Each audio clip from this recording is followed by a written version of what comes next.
Hi, this is Chris Smith with Local Joe's. At Local Joe's, we help local business.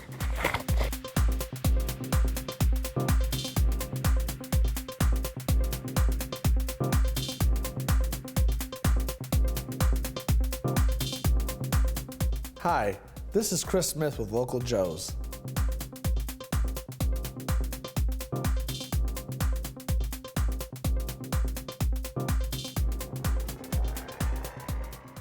This is City Pulse Newsmakers, a weekly look at the issues and the people behind them in Greater Lansing. Brought to you by City Pulse, Lansing's weekly alternative newspaper. And now, here's your host, City Pulse publisher, Burl Schwartz. Good morning. If you're likely to vote in municipal elections in Lansing, you probably received a call recently asking you if you think the mayor, VirgBernero, is doing a good job and if you like him. Today we're going to share the results with you and with our guest, VirgBernero. What's not to like? Welcome back to the show, and welcome back to Mickey Hurton, our associate publisher and columnist. City Pulse retained practical political consultants to survey likely voters in city elections.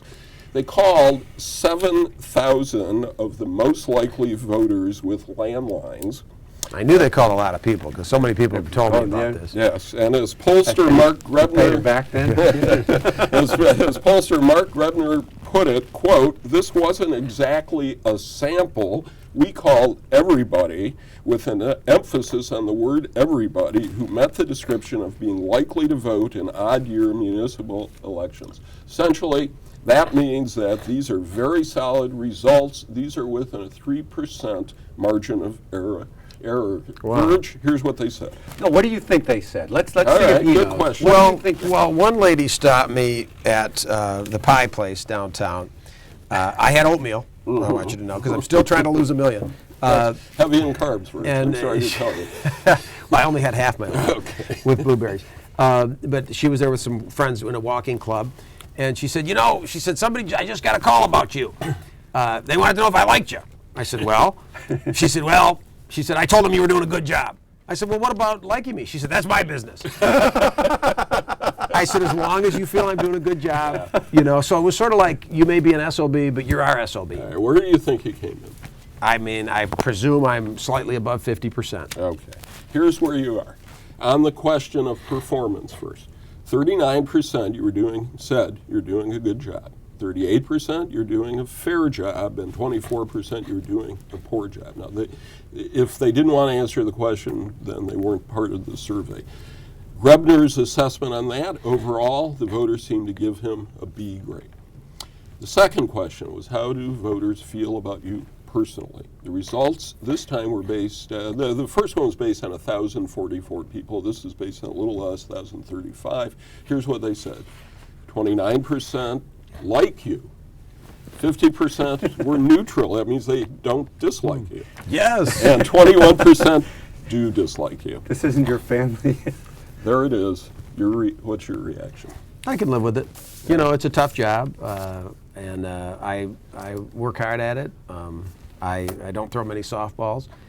And as Harry Truman said, when they said he earned the nickname, give him hell, Harry. And he said, I don't know why they say that. He said, I don't give them hell. I just tell it like it is, and they think it's hell.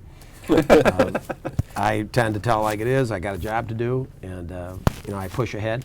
And when you're mayor for 10 years, which I'm in my 11th year, you have the opportunity to, you have to ruffle some feathers. It has been said you got to break a few eggs to make an omelet, and we've done that. And and the other thing about being mayor, it's not like just voting on things. You are actually doing things. You're running the apparatus of the city, and sometimes even when you do good things, clearly, not even arguably good things like, repaving a road, redoing a sewer, putting in a sidewalk to help, so people have a safe place. Even that can be controversial. Like even putting in a sidewalk can offend some people. I remember that. So if you do the job, you're going to offend some people. I don't go out of my way to offend people, but I'm trying to do the job. I'm trying to grow the city. And so I tend not to worry too much. I mean, I do listen to people. I mean, I take calls. Anybody can talk to me. But I tend not to worry too much about polls. I just try to do the right thing day to day and let the chips the fall. polls take care of themselves. But by Mickey? most standards, this is pretty extraordinary. I mean, you're a politician with 10 years experience, and less than a quarter of the people surveyed have an unfavorable view of you.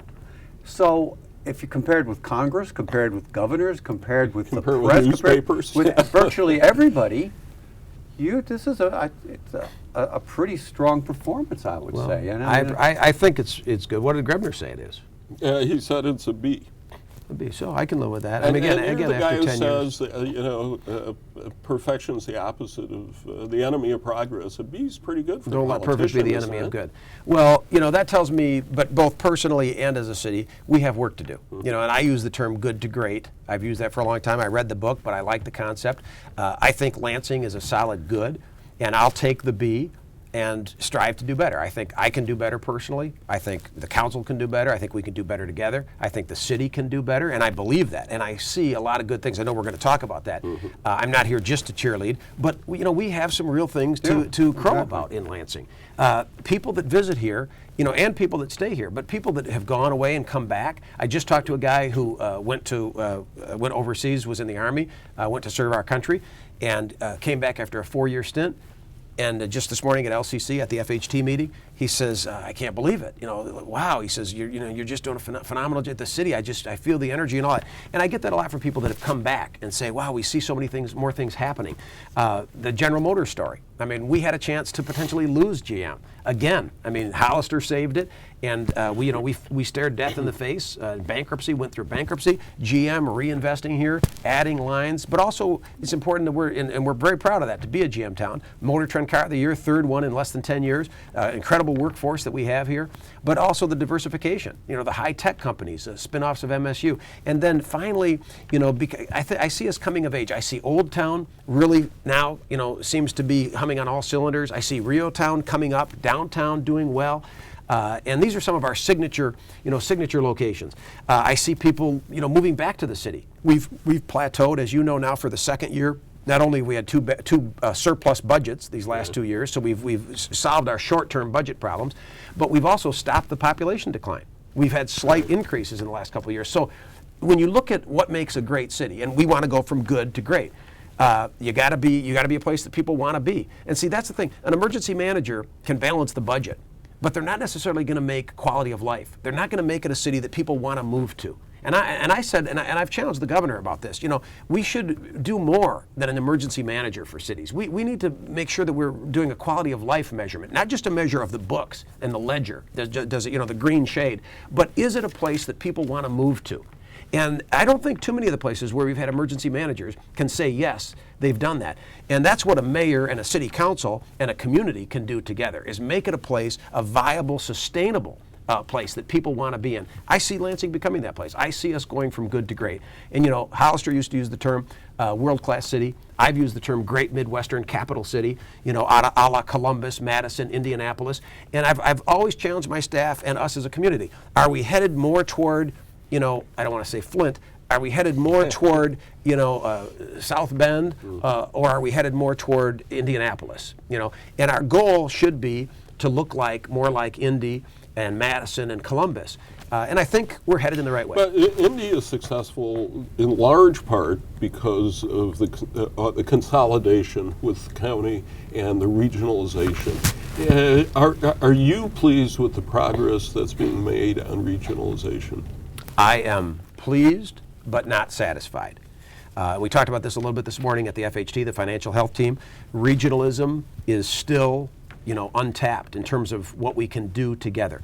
And I made this assessment, see if you agree with this. Every time the public has had a chance to weigh in, and too bad we didn't get a chance in this poll if you'd have told me you were doing it, but every time the public has had a chance to weigh in on regionalism, even with their pocketbooks, virtually every time they have said yes. What do I mean? CATA millages. CATA is a regional transportation organization, truly regional.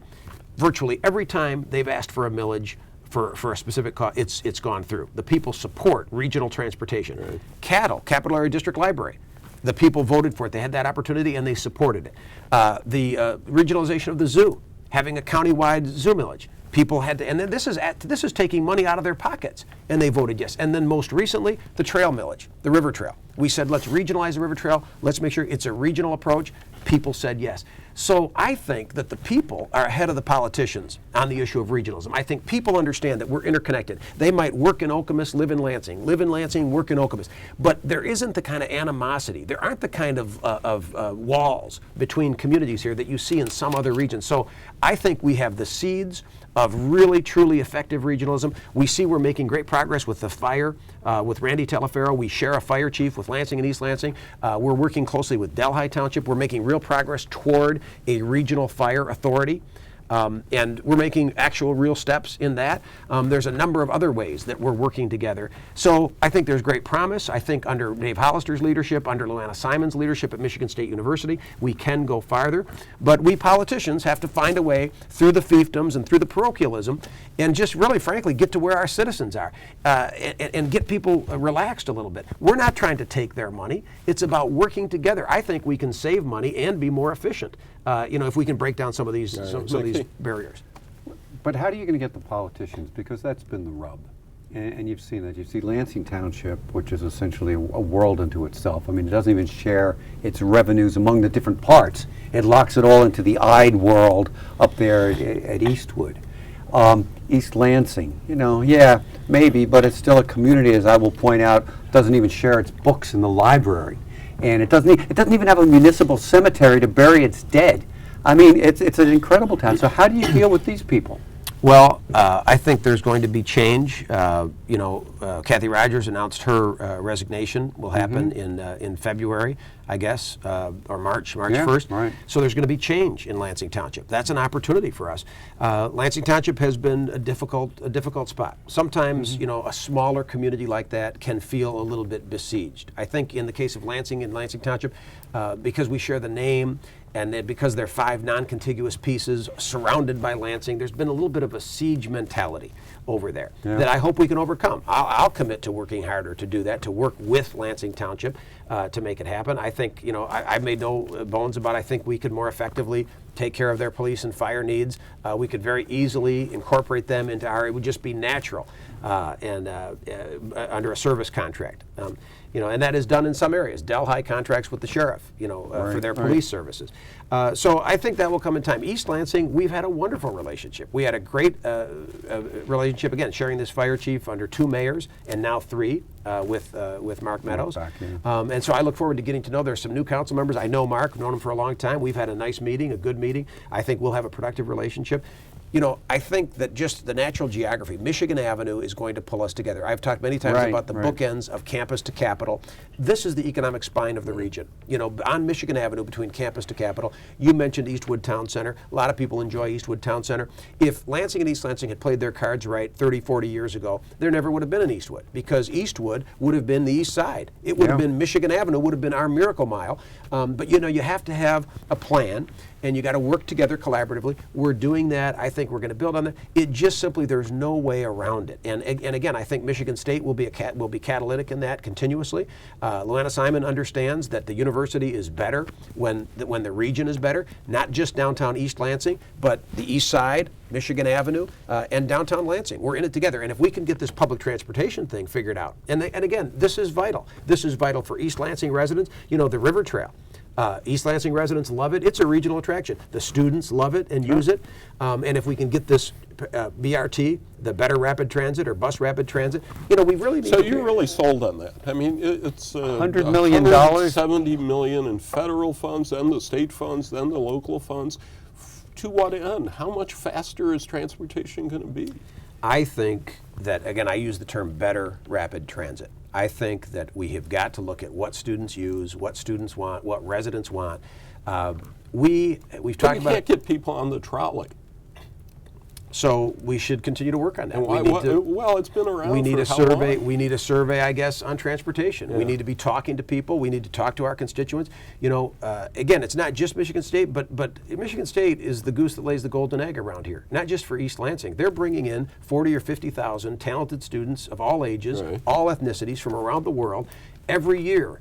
If we don't mine that incredible resource, shame on us. And we have not done enough to do that. Right. And that's not saying that our people, our citizens, are chopped liver. It's saying we have an opportunity to augment and improve the value of their property and everything else by welcoming these students, if we just let them to graduate, matriculate, and leave, again, shame on us. We're losing that as a resource. But increasingly what you're seeing is cool places for them to live, and as we get more of them living in the urban core on Michigan Avenue with things like the Red Cedar Project and the Skyview Project, and you're going to see more and more, as we get more and more of them living there and more high-rises, and what's wrong with that? Having them live. So now they can walk and bike to class and to restaurants, and they can spend their money right here. And I think, this is the kind of lifestyle that people want. I'm not questioning the goal. I'm simply questioning, $200-300 I'll bet you if they million said, we'll give you $170 million in lieu of that BRT. You can find. Well, we can do a lot I with think maybe you can make better use of it, because the difference between going from campus down to the Capitol on that new system will be 3 minutes. That's how much time that will save. But that's not the only issue. The time is not the only issue, my friends. What did it cost for Denver to get that BRT that they have through there? What did that cost? What did these other systems cost? When I was at Denver for the convention where President Obama was nominated, they had train, rail, this, that, everything but helicopter to get people in there, and they moved a lot of people. Right. They got a lot more people. Maybe if we could move them around, we'd get more. I mean, we have 50,000 a year coming. How many are staying? We have a leakage problem. We don't have a people problem. We are losing people. So we should really dig in and evaluate why. Why do people stay and why do people leave? I think we have tremendous opportunity. Even now when people want to build a high-rise, speaking of keeping people here, if you think about the wellspring that is MSU, we got people that complain, oh no, we don't want 9 stories. Oh no, no more than 3 stories. No more. What? You don't want a lot of people living here? What are you talking about? You don't want density? You're a city? What is this, Leslie? Sometimes I think we're afraid of success. And so I think we can be more. We have to aspire to more, and we have to bring our citizens along. I went door to door one time, and an elderly lady said, I started talking, and she said, you don't care about me. She said, all you care about is young people. All I hear you talk about is young talent, young talent. And I said, ma'am, that's not true. I said, I do care about you. That's why I'm here. She says, no, you just want my vote. I said, let me tell you something. I said, I was just down the street. I said, I talked to some of your neighbors. I said, and they, believe it or not, some of them are planning on moving. I said, they're getting older and they want to go to a warmer climate. I said, now you may want to stay here and live out your golden years, and God bless you.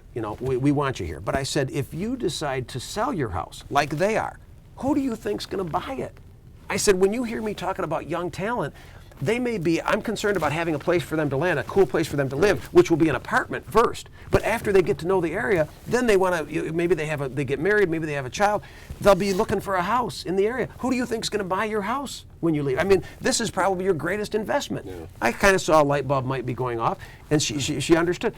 So we have to have that cycle. We do have too many empty houses. We do have a problem with an aging housing stock in Lansing, and the way to fix that is more people, getting more people, having them stay. And we have that wellspring that is Michigan State, Lansing Community College, Cooley Law School, Davenport. We still are not doing enough to lay down that welcome mat. If part of that is better public transportation, I'm willing to bite the bullet and try to make that happen. But you talked earlier about quality of life, and there's a couple ways to look at that. There's that woman who probably feels on the outside, from what's happening in the city. Then there's the things that appeal to younger readers, younger people. But when I look at the survey that we did, if there's a 25% who say, yeah, we're not that happy with the mayor, I suspect some of that has to do with they don't feel that somehow the city is fulfilling their needs. Quality of life for them. They probably tend to be poorer. They could be in poorer neighborhoods. Could be. That'd be interesting. And when you talk about how you go about this, what happens with them? How do you get these people to feel vested as the other people are? Well, it's about inclusion. It's about communication. I recognize that nobody's ever going to be 100% loved. Right. But we certainly want their input. And I have a lot of this dialogue, Mickey, on Facebook. I'll put up something like I just put something up on Thornburg's project, $13 million South End lofts on the edge of downtown. He's basically replacing a parking lot with a building. You know, I think 4 stories, commercial and residential. And I had some people online say, "Oh well, you know, this is gentrification. You know, all you're doing, you're pushing the poor out, blah blah blah. And what about low-income housing? Is it an either or? I mean, is it really? I mean, Yeah. and gentrification. I looked it up because I thought maybe I don't understand it. Gentrification is when you're pushing people out, pushing poor people out to move rich people in. We're pushing cars out of a parking lot. Okay, I mean, this is called progress. A city, the more we can replace parking lots with buildings, that's a good thing. And I argued with this guy. I said, you know, I don't know what you mean, gentrification. I said, I looked it up and, you know, blah, blah. I said, how is it a bad thing to be bringing new housing that will keep people here in the city and they're going to be paying the income tax? And by the way, how do you think we pay for fire service on the south side or whatever, you know, garbage or anything else? It's with money, okay? So when we get new residents, we're getting new revenue.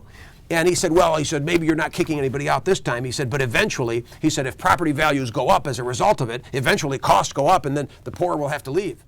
So under this thinking, we should just never have any progress. We should never have any new buildings because it might increase property value. I would think most of our residents, including your respondents, want their property value to increase. Right. Again, because it's their greatest investment, and at some point, should they decide to sell and downsize or whatever, they want to have some money. But I think people who are renting are a big problem because I went to the meeting that Scott Gillespie held at the Avenue about his project in the 2000 block. One of the concerns people expressed was these rents are too high for a lot of people. And I understand if you own a piece of property there, you're thrilled that things are going to go up. But if you're one of the many people in Lansing who have to rent, what are you going to do about that? One of the things I said to this gentleman, finally, we went back and forth, and it's still there. You can look at the discussion, which I think would make it, by the way, a great story about housing. It's part of it, to see this dialogue, because eventually the guy, we had a very good understanding. It was mutually respectful. It isn't always online, as you know. And I said, listen, you've got a viable, I said, I care about poor people. I care about people at the low end of the economic. What do you think I was talking about when I ran for governor? I mean, what do you think? But as mayor, I can't fix all problems. Now, of course, as governor, I could have. But as mayor, I can't fix all problems. This state gives very little money for affordable housing. If you look around, you can research this. Other states, they take the HUD money that they get and they add to it a state appropriation. So they're able to do much more in terms of affordable housing, which then trickles down. I don't have much money at all at the city that I have virtually none to spend on building affordable housing or subsidizing it. It's not what we do. This is not New York City. It's not an issue you can I can't really influence. affect it. I mean, but I'm trying where I can, and stay tuned because we're going to have an announcement very soon, which will involve a good deal of affordable housing. It's not that I'm not paying attention to it. How about soon, like about 1 minute? Yeah. Well, very soon, very soon. But I can't make every project solve every problem. Yeah. I mean, we know that there is demand for high-end housing, and you're right about that. I mean, some of this stuff. When I first moved here in 1987, I could never have afforded, even adjusted for inflation, $1,000 a month. Absolutely not. I mean, I ended up I wanted to get an apartment in the downtown, so my wife and so I could sell the jalopy and just have one car, but it wasn't possible. We ended up in deep South Lansing, to a place that was up to her expectations. But, I would have lived down here, but now there's much more options. There's greater options. And if there is demand, where there is demand, the supply will be there. And I think we're just not there yet. And we will do, Let me talk about some issues because we're running out of time. Red Cedar Renaissance Project. When are you going to break ground? I can't give you a date. I can tell you I'm pleased with the progress. Things now seem to be coming together much better than they have. A lot of these things are out of my control, but now, are you reconciled to the fact that this is going to be a really expensive drain? Are you living with that now? I will wait to see the good work of our drain commissioner. I trust, the project that he's done have been of quality. They've stood the test of time, and I trust he will do another fine job here. We have nearly as many, if not as many, medical marijuana dispensaries as we had before the court said they're illegal. We don't have an ordinance. Why not put that ordinance into effect? What was it that one guy said? John Marshall's made his opinion, now let him enforce it. The courts have made that. No, I don't want to say. I'm not trying to thumb my nose at the courts. We are working on an ordinance. Oh, you are? Okay. I am, and the councils. We were waiting for the legislature because the word was the legislature was very close, quote unquote. Now we realize we can't wait. It's like waiting for the great pumpkin. So we are working on our ordinance. We're very close to having an ordinance ready. Much different from what was already in place? Somewhat different. I'm not, I'm not a lawyer.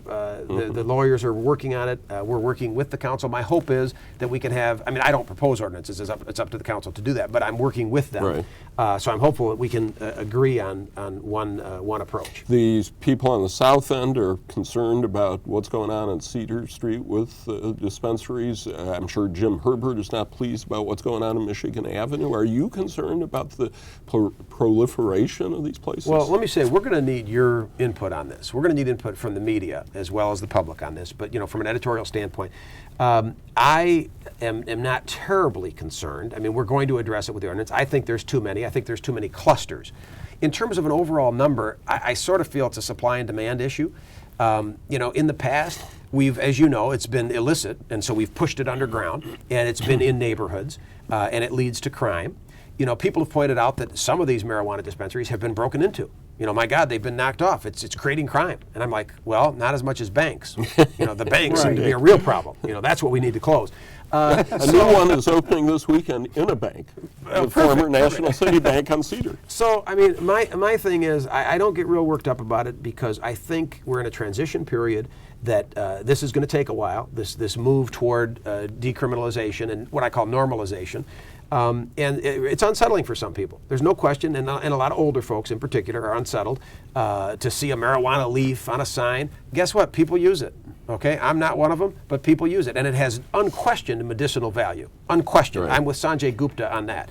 So we do need some regulation. Talk about baby boomers who were all This is token up what in kills college, me. and now all of a sudden they Right. can't believe that there's a Right, it's marijuana shocking, stand. The hypocrisy of it kills me. But we do need regulation. We do need zoning. And it's coming. Yes, and it's How coming. soon do you think we'll see that bill? I'm hopeful in the first quarter of the year. In the first quarter, it's a Okay, priority. we've got less than a minute. Well, I'm just thinking. I mean, because we're going to have a constitutional amendment vote on Maybe. legalizing. Well, Maybe. likely. I mean, this is coming anyway. This is just dithering before we actually Legalize it. legalize. I it. can't At some argue. point, The maybe time not has this year. come. In my view, I'm for legalization. Right. The time has come. Bring it out of the shadows, Right. tax it, regulate it, zone it properly.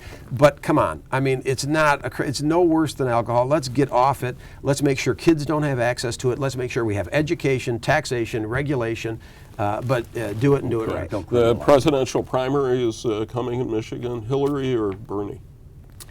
I have to stick with Hillary. All right. You know Bernie? I don't know him. He knows Bernie. Not a pleasant guy. No, I heard he's a little gruff, but Oh, horrible. yeah, I love the guy. I love the policies that I've heard about. Policies are great. The person advancing them is very thorny. So I am hopeful that his ideas will be incorporated into the platform, that many of his ideas will be, and that we as Democrats will push that forward. All right, we got to go. Thank you very much for, I hope, not just your annual appearance, maybe a couple of times this year. Mickey, Real pleasure. thanks for Thank you. being here. Folks, our readership survey is going on. Please fill out a form online at lansingcitypulse.com, or next week we're going to do a paper ballot in the in City Pulse, so you can mail that in to us. Thanks for watching. We'll be back with a new show next week.